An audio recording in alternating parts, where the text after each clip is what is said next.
What's doing well in investment banking? First, thanks for having me on, Anna, and I hope you and your family are well. And as we all confront this really difficult COVID-19 virus, the bank generated a profit in the third quarter of over £1 billion. We have one of the strongest balance sheets now in the modern history of the bank, and clearly an important contributor of that in the third quarter was our investment bank and specifically the markets business, as you noted. Our revenues in the third quarter were up 38% in dollar terms versus the third quarter of last year. We think that's higher than I think almost any other bank that's printed thus far. So we are continuing to gain market share. We have a good team there. But I think the really important thing is that the global capital markets are demonstrating an extraordinary amount of willingness to invest in the global economy. And so in the face of this pandemic and what it is doing to the economies around the world, that Barclays has been able to lead manage over $1 trillion of new debt to companies and governments around the world in the last 6 months. That speaks to the contribution, hopefully, that the financial markets and the banking industry is going to do as we all deal with this very challenging pandemic. Could you give me any insight into the fourth quarter, the most recent period, and how things are going in investment banking? Because everybody wants to know what is sustainable, I suppose. What is sustainable performance? Yeah, I obviously can't talk, Anna, about the fourth quarter, but what I would say is I think one of the, and I've been saying this for a while, one of the trends, and it's not a cycle, it's a trend, is in fact that the capital markets globally will increasingly take a greater share of the financing of economic growth around the world. And we clearly saw that in the first 3 quarters of this year. So I think the size and scale of the market is going to continue to expand. We, as one of the major managers of that market in the secondary market, we want to offer greater liquidity and greater services to our market clients, whether it's insurance companies or mutual funds or pension funds. That's what we're doing. And as the market inexorably grows, we will be a participant in that growth. But we want to do it safely. We want to make sure that we protect the balance sheet of the bank.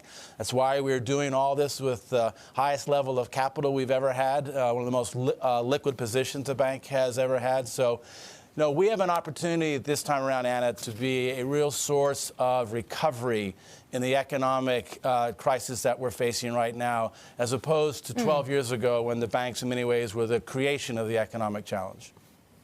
Yeah, so banks looking to play a very different role this time, Jes. We hear that from a number of executives. You've given guidance on impairments today. What is factored into that? How tough a winter are you factoring into that guidance? Yeah, so we set our impairment reserve based on economic forecasts that we put into our models. As we said, in the first and second quarter, we significantly deteriorated the numbers of our economic forecast, and you saw the very high level of impairment charges we put in the first 2 quarters. Our impairment reserve on our balance sheet is now north of £9 billion. It's never been that high. What we're seeing in actual economic activity right now is not as negative as what we forecasted a number of months ago. Again, the extraordinary initiatives, both in fiscal policy and monetary policy, what the public markets have done, whether it's unemployment, whether it's GDP growth, there's a lot of worry still. This pandemic is still clearly in front of us. But I think the economic forecast right now is more moderate than what we would have thought a couple of months ago. And because we built this large impairment reserve, you saw our impairment number in the third quarter significantly down from the first 2 quarters. And we're giving, guidance that impairment next year will be materially lower than what we had in the first half of this year. And you talk about headwinds for the UK. What specifically are you referencing there, Jes? What looks to be difficult? Perhaps the mortgage market? Give me some more colour on that. Yeah, so the challenge for all the banks, but particularly here in the UK, is a zero or close to zero interest rate environment. It's tough for a bank that relies on a large balance sheet, assets and liabilities. A lot of our banking services in the UK are for free. Getting money out of your ATM machine, your checking account, et cetera. We, as a gesture to make sure we're helping our customers in this time of need, in the first 6 months, or the first half, or the last 6 months of this year, we have waived over £100 million of overdraft charges and banking fees. So we're being, conservative in terms of trying to make sure that our customers don't get into financial distress given what's going on in the market. On the other side of that actually is the mortgage market, which is surprisingly robust. Our market share has grown a lot in the third quarter.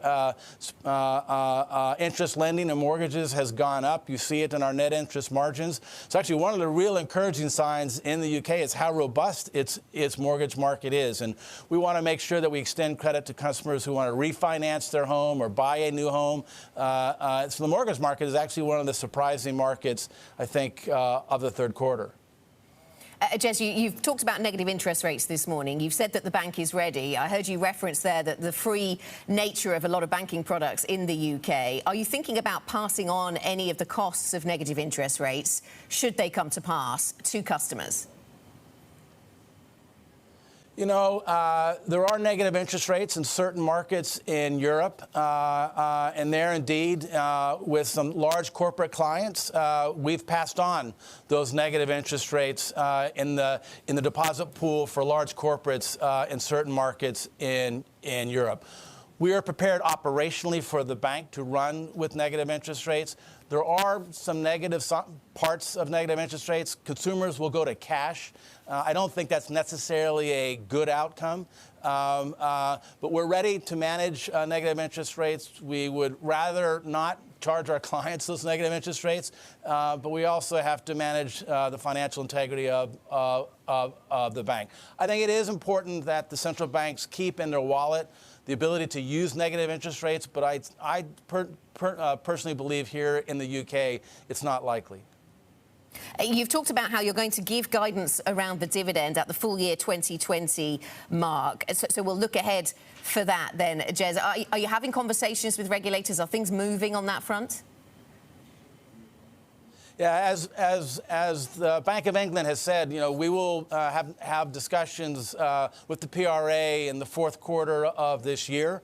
As I mentioned, this is the strongest the bank's balance sheet has been. Our CET1 ratio, our capital risk-weighted assets, is now 14.6%. It's never been at that level. We're very liquid. So we'll have the conversations with the Bank of England in the latter part of this year. And then, we will address our policy around returning capital to shareholders at our year-end results coming up shortly at the beginning of 2021. The UK has obviously already left the EU, but we look to the end of the transition arrangements at the end of this year, Jes, and negotiations are ongoing. Do you see any positives, any opportunities for Barclays into 2021 and beyond because of these latest Brexit developments? Well, we have worked extremely hard to try to make the eventuality or the possible eventuality of a hard Brexit be manageable for our customers and our clients, our customers and clients in Europe as well as in the UK. The bank is ready. We have significantly increased our presence in Europe. We've increased our capital of our European bank subsidiary. We've moved people and we've rebooked businesses there. So the bank is ready for whatever happens at the end of the year with respect to Brexit. A lot of challenges to deal with such a significant change, both politically and economically. I think the challenge and the opportunity is, the financial markets continue to grow as a global service. And what I think we all need are the main regulators from the UK to Europe to the United States to Asia to increase their collaboration and coordination so that we have an effective regulatory framework that is predictable and roughly equivalent around the world, so the global financial markets can be managed smoothly. And so that's what we're hoping for on the back of Brexit.